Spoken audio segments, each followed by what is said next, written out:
दलित दस्तक मासिक पत्रिका को भी सब्सक्राइब करिए। सब्सक्रिप्शन का सारा डिटेल डिस्क्रिप्शन में देख सकते हैं।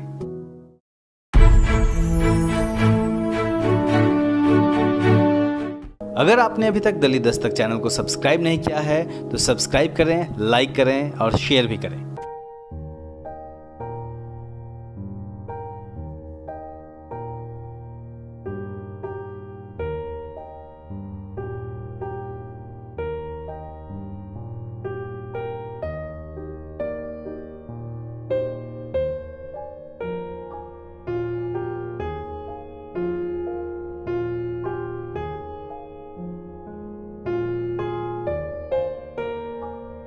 डॉक्टर अंबेडकर ने जब संविधान बनाया तो और देश आज़ाद हुआ तो उसके बाद एक चुनौती यह भी थी कि देश में और देश को चलाने में जो वंचित तबका है उसकी भागीदारी कैसे सुनिश्चित हो। जो शीर्ष पद है जिस पे एक खास बड़े वर्ग का लगातार कब्जा रहा, वहाँ तक वंचित समाज के लोग कैसे पहुँचे।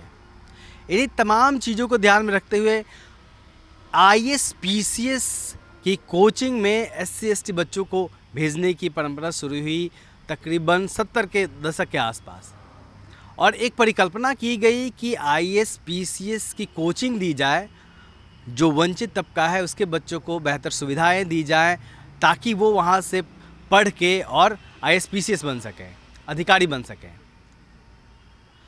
बात की उत्तर प्रदेश में इसी व्यवस्था के तहत आज के डेट में तकरीबन 7 IAS PCS कोचिंग सेंटर चल रहे हैं जो SC ST OBC बच्चों के लिए है, और उसमें ज़्यादातर 4 तकरीबन SC बच्चों के लिए है।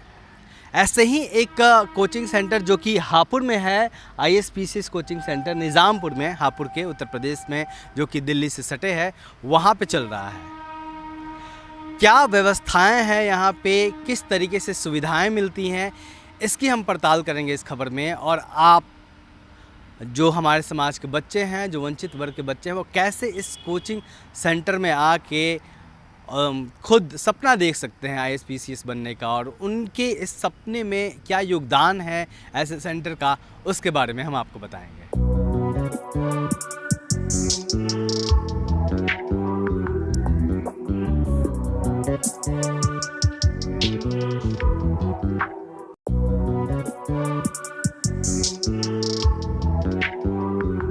इस सेंटर के इंचार्ज रिंकू सिंह राही जी। सर, सेंटर जो ये है इसका उद्देश्य जैसे जिस नाम से क्लियर है कि ये जो डिप्रेस्ड क्लास है, ऑप्रेस्ड क्लास है, उसकी बेहतरी के लिए बनाया गया है कि वो सिविल सर्विसेज में बड़े बड़े पदों पे कैसे पहुँचे। ये सेंटर कब बना था और फिर क्या है यहाँ पर फैसिलिटीज़ लोगों के लिए, बच्चों के लिए? हाँ, ये राजकीय IAS PCS कोचिंग सेंटर जो निज़ामपुर हापुड़ का निज़ामपुर ग्राम है, जो कि गाज़ियाबाद और हापुड़ के बीच में हाईवे पर है। यह 2010 में स्टार्ट हुआ था यहाँ पर। इसमें जो कैपेसिटी हमारी 120 बॉयज़ की और 80 गर्ल्स की है। जिस एग्ज़ाम के लिए तैयारी करना चाह रहे हैं IAS PCS के लिए, उसके लिए उसमें एलिजिबल हैं। उनके लिए इंट्रेंस एग्जामिनेशन होता है, जो कि कॉमन इंट्रेंस एग्जाम होता है स्टेट के लिए, इसमें 7 कोचिंग सेंटर समाज कल्याण विभाग के सबका एक सलाह के उसको एग्जामिनेशन होता है। दूसरा एक तरीका होता है जैसे लेटर एंट्री के माध्यम से जिन अभ्यर्थियों ने जो एलिजिबल अभ्यर्थी हैं जो होता है उसके तहत जो जिन अभ्यर्थियों ने UP PCS सिविल सेवा परीक्षा का प्रीलिम्स निकाला हुआ है पहले, उनको बिना इंट्रेंस एग्जामिनेशन की डायरेक्ट एंट्री ली जाती है। उसका तीसरा जो इनोवेशन यहाँ पर सेंटर में लाया गया है, that is the day scholar online. तो उसमें जो भी अभ्यर्थी हैं जो कि इस क्राइटेरिया में नहीं आ रहे, उनको हम लोग ऑनलाइन तरीके से और डे स्कॉलर तरीके से उनको सुविधा देने का प्रयास कर रहे हैं। अच्छा, क्या कब शुरू होते हैं दाखिले यहाँ पे, और कैसे एंट्रेंस एग्ज़ाम कैसे होता है, किसके थ्रू होता है, और कितने का बैच सेलेक्ट किया जाता है? इसमें 5-5 महीने के बैच बनाए गए हैं।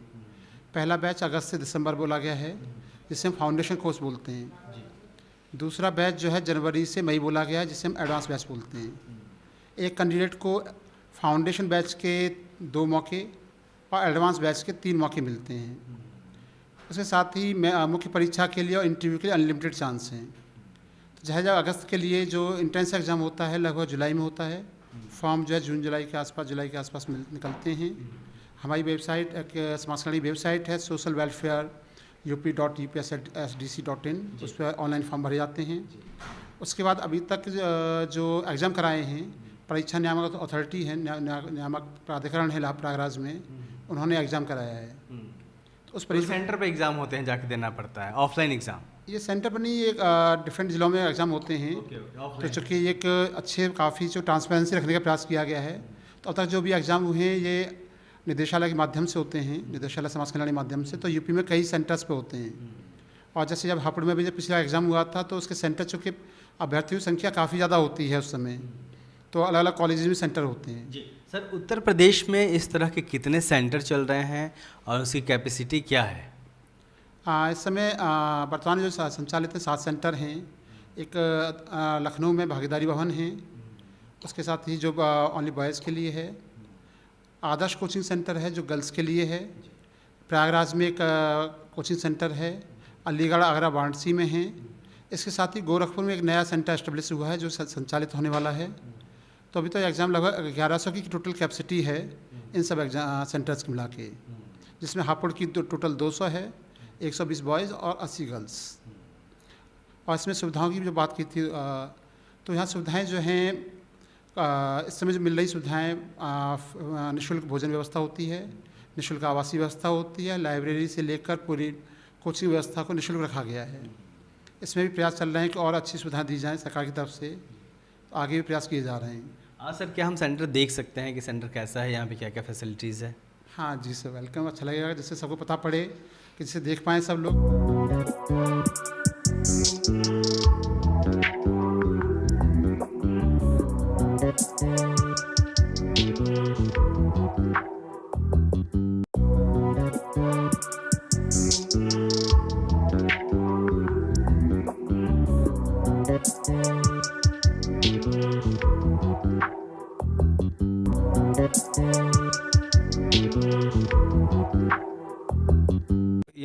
स्टूडेंट हैं यहाँ पे जो तैयारी कर रहे हैं इसकी। आपका नाम क्या है? सर पारुल।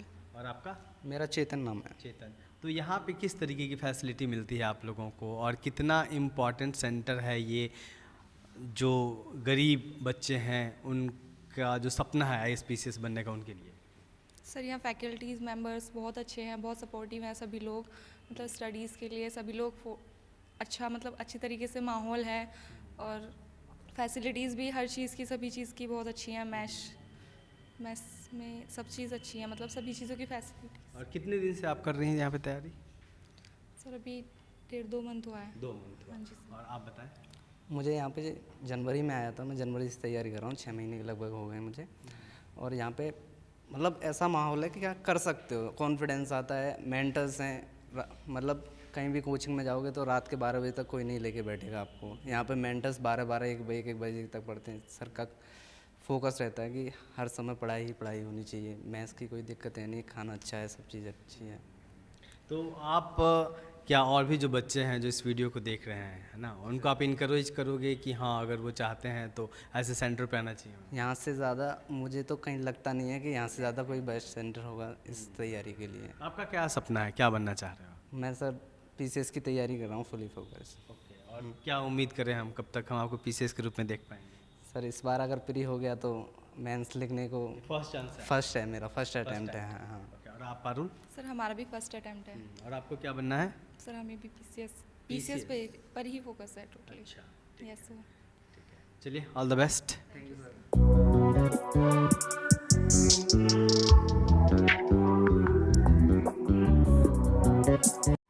यह इंस्टीट्यूट में रीडिंग रूम बनवाए गए हैं, जिसमें कि जो स्टूडेंट्स हैं, वो एस्पिरेंट्स हैं हमारे यहाँ पर, वो कभी भी आके पढ़ सकें। तो ये 24/7 खुला रहता है, तो आके स्टूडेंट अब एस्पिरेंट जो हैं अपना कभी भी आके पढ़ते हैं। और ये पूरा AC रूम बनाया गया है, जिससे कि उनको पूरी सुविधा मिल सके, जैसे गर्मी में कोई समस्या ना आए। कितने बच्चों के बैठने की व्यवस्था है एक बार में? ये एक्चुअली हमारी 84 की अभी व्यवस्था है, जिससे हम पूरा 200 व्यवस्था करने जा रहे हैं, अभी अंडर कंस्ट्रक्शन है। जल्दी से 200 से 250 बच्चों की व्यवस्था कर लेंगे। बैठ जाएंगे। जी जी। तो सर ये एक तो रीडिंग रूम है बेसिकली, और कोर्स जब हम तैयार करते हैं, जब उनकी तैयारी कराते हैं बच्चों का, तो किस तरीके से आप लोग उनको गाइड करते हैं, और जो फैकल्टी है वो कौन लोग होते हैं? यहाँ पर जो व्यवस्था है फैकल्टी की, वो गेस्ट फैकल्टी होती हैं। तो उसमें डिफरेंट एकेडमिक से फैकल्टी ली जाती हैं, और जो एस्पिरेंट होते हैं जो कि इंटरव्यू दे चुके हैं 2 बार, लगभग 1-2 बार, तो उनको भी फैकल्टी लिया जाता है। इसके साथ ही मेंटरिंग व्यवस्था भी ली जाती है, क्योंकि यहाँ पर जो एस्पिरेंट आते हैं वो काफ़ी पुअर बैकग्राउंड से होते हैं, और चूँकि उनकी एजुकेशन बैकग्राउंड भी थोड़ी काफ़ी अच्छी नहीं हो पाती है, तो उसको लेवल लाने के लिए हमारे मेंटरिंग व्यवस्था की गई है। तो एक मेंटर जो हैं अपने मेंटीज़ को वो तैयार कराते हैं 0 लेवल से एक एवरेज लेवल तक। जी। उसके बाद फिर फैकल्टीज़ देखती हैं, और जहाँ पे हमें ज़रूरत पड़ती है वहाँ पर हम डिफरेंट जो अदर इंस्टीट्यूट्स हैं, कोचिंग्स हैं, उनका भी हम आउटसोर्स से हम कंटेंट लेते हैं। आपको क्या लगता है कि अभी जो नतीजे आने चाहिए इस तरह के जो सेंटर हैं उसके ज़रिए, वो कितने हासिल कर पाए हैं आप लोग, और उसमें क्या गुंजाइश है और क्या बेहतर करने की गुंजाइश है? एक्चुअली ये इंस्टीट्यूट जो हैं अभी तक इनकी जो क्षमताओं को एक्सप्लोर नहीं किया जा पाया है। 2 साल पहले एक गवर्नमेंट ऑर्डर आया है जिसमें चेंजेस की गई है, तो उसमें 2.5 साल लगभग मिलता है, और मेंस का लिमिटेड चांस है। इस हिसाब से अब जो एस्पिरेंट को 4 चांस मिलेंगे, तो उसमें रिजल्ट आने की, स्पेशली हापुड़ कोचिंग से कहें हम लोग, तो रिजल्ट आने की शुरुआत हुई है। जैसे कि हम बात करें तो इनोवेशन के तहत एक इंटरव्यू बैच चलाया गया था।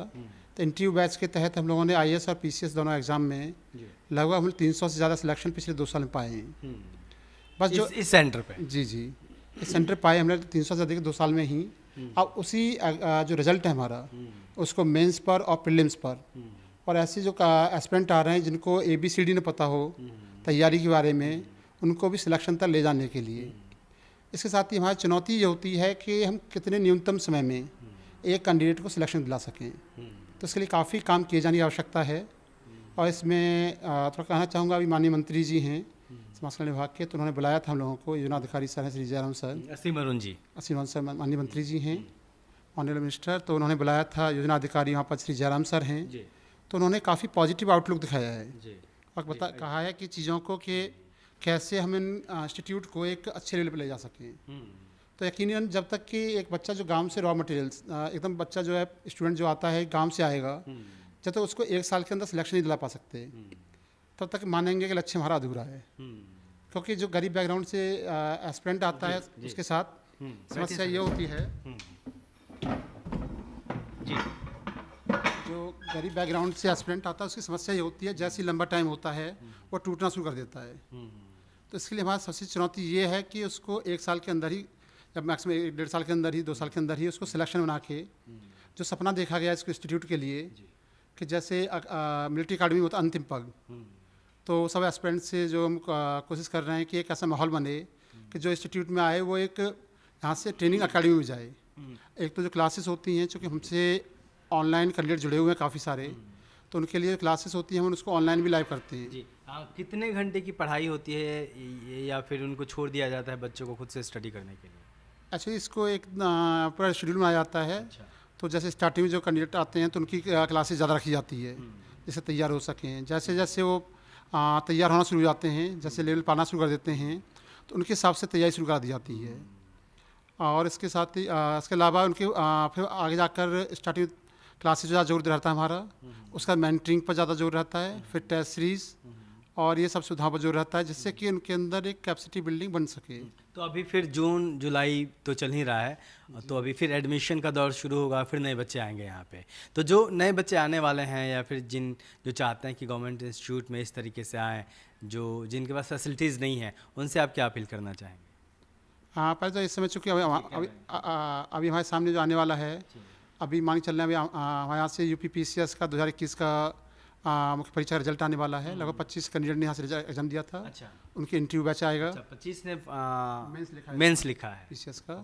इसके अलावा कल UP-PCS का रिजल्ट हुआ, जो लाइब्रेरी खाली दिखाई दे रही है आज जो है, उसका रीज़न है कल ही UP-PCS का एग्ज़ाम हुआ है, इसलिए रीडिंग रूम खाली, अदरवाइज पूरा भरा हुआ होता था। तो जो न्यू एस्पिरेंट आ रहे हैं, एक खुले मन, एक बहुत ही बड़े एक ऐसे प्लेटफॉर्म के लिए आए हैं जहाँ पर कि उनके मौका मिलेगा ऐसी सेवा में जाने का कि जहाँ पर वो देश के व्यवस्था को बदलने की क्षमता रखेंगे। तो ऐसी जब इतनी बड़ी पोजीशन पर आना है उनको, तो उनको एक तैयार होकर आना पड़ेगा कि उनकी क्षमता निर्माण के लिए मेहनत काफ़ी करनी पड़ेगी। अच्छा सर, इस सेंटर से जहाँ पे हैं हम, कोई ऐसा बच्चा निकला है जिसने प्रीलिम्स से लेके और मेंस तक की तैयारी की हो और फिर आज कहीं काम कर रहा हो, अधिकारी बना हो? हाँ जी, यहाँ से सबसे पहले जो कि 19 में आया हूँ, उससे पहले चूँकि 5 महीने टाइम था, तो 5 आप महीने 19 में आए यहाँ पे, पद संभाला आपने? जी जी, उससे पहले तो चूँकि 5 महीने टाइम था तो कोई निकल ही नहीं सकता था। 19 के बाद सबसे पहले हमारे यहाँ से शुरुआत हमने मेंटर से की थी। तो मेंटर में हमारे यहाँ पर एक अलका वर्मा हैं, एक कल्पना दयाल हैं, जो कल्पना दयाल का सिलेक्शन BSA में हुआ है।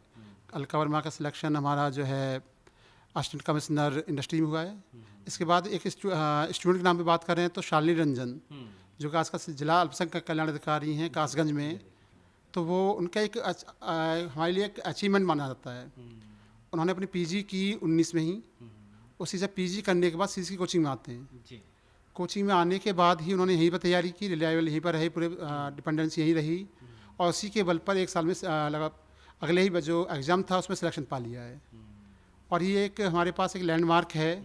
हम चाहेंगे कि जो नए एस्पिरेंट आ रहे हैं वो इसी तरह से आएँ कि जब आएँ तो अगले बैच में सिलेक्शन लेके जाएँ। नए एस्पिरेंट से एक और चीज़ कहना चाहूँगा कि आज जो इंटरनेट का युग आया है, सोशल मीडिया का युग आया है, यह स्पेशली जो ऐसे एस्पिरेंट होते हैं जिनके पास ना गाइडेंस होती थी पहले, ना क्या कहते हैं पैसा होता था जिससे कहीं जाकर कोचिंग कर सके, कुछ कर सकें, उनके लिए बहुत एक रिवॉल्यूशनरी स्टेप आया है। इसमें आप टेलीग्राम पर जाएंगे तो जो सिलेक्टेड ऑफिसर्स हैं उन्होंने प्राइवेट ग्रुप बना रखे हैं जहाँ पूरा गाइड कर रहे हैं, तो गाइडेंस की कमी वहाँ नहीं है। यूट्यूब पे मटेरियल है। इसके साथ ही सरकारी इंस्टीट्यूशंस, स्पेशली हम हापुड़ में कोशिश कर रहे हैं कि जो भी कहीं गैप रह जाता है उस गैप को भी ख़त्म रखा जाए। जो बच्चे अभी ग्रेजुएशन में आए हैं और उनका सपना है IAS PCS बनने का, चूँकि तैयारी करने टाइम लगता है, तो ऑनलाइन जुड़ के भी यहाँ से सुविधा ले सकते हैं, जिससे कि एक चीज़ जो माहौल बन रहा है और जिस तरह से सुविधाएँ आती जा रही हैं, हमारे दलित दस्ते से अशोक सर भी ऐसी महिला आए हैं सामने में, इन सब से एक चीज़ हो जाएगी कि आने वाले टाइम में शायद ऐसा हो पाए कि कोई बच्चा ये ना कह पाए कि मेरे पास पैसा नहीं था इसलिए नहीं बन पाया। अगर आपके अंदर कैलिबर है, क्षमता है, तो सुविधाएं सभी के लिए होंगी और बस आपको एक्सप्लोर करने की ज़रूरत है, कनेक्ट करने की ज़रूरत है। तो इसलिए अपनी जो कहीं ना कहीं एक इन्फीरियरिटी कम्प्लेक्सन होता है, छोड़ दीजिए कि आपके पास सुविधाएं नहीं है। आपके पास तो सबसे धनी जो संस्था हो सकती है, सरकार, वो आपके साथ है, वो आपकी गार्जियन है। रिंकू सिंह राही सर का अपना एक्सपीरियंस है, ये भी UP PCS क्वालिफाई हैं, तो निश्चित तौर पे आपका भी गाइडेंस एक तो मिलता ही होगा बच्चों को। तो अगर आप चाहते हैं कि आपके सपना है आपका कि आप बड़े अधिकारी बने, लेकिन सुविधाओं के अभाव में आप नहीं कर पा रहे हैं, तो ये गाज़ियाबाद से बिल्कुल सटे पिलखवा इलाका है जो हापुड़ में है। यहाँ पे एक सेंटर है और जैसा कि सर बता रहे थे कि 7 जगह पे सेंटर है, 7 सेंटर हैं ऐसे। तो मौके हैं आपके लिए, अगर आपने सपने देखे हैं बड़ा अधिकारी बनने का, तो सरकार इसमें आपका सहयोग करने के लिए तैयार है और ऐसे सेंटर के जरिए वो आपके लिए खड़े हैं। आप मेहनत करिए और अभी एडमिशन की प्रोसेस शुरू होने वाला है, आप दाखिला लीजिए और अपने सपने को पूरा करिए। कैमरामैन वीरेंद्र के साथ मैं अशोक दास, दलित दस्तक।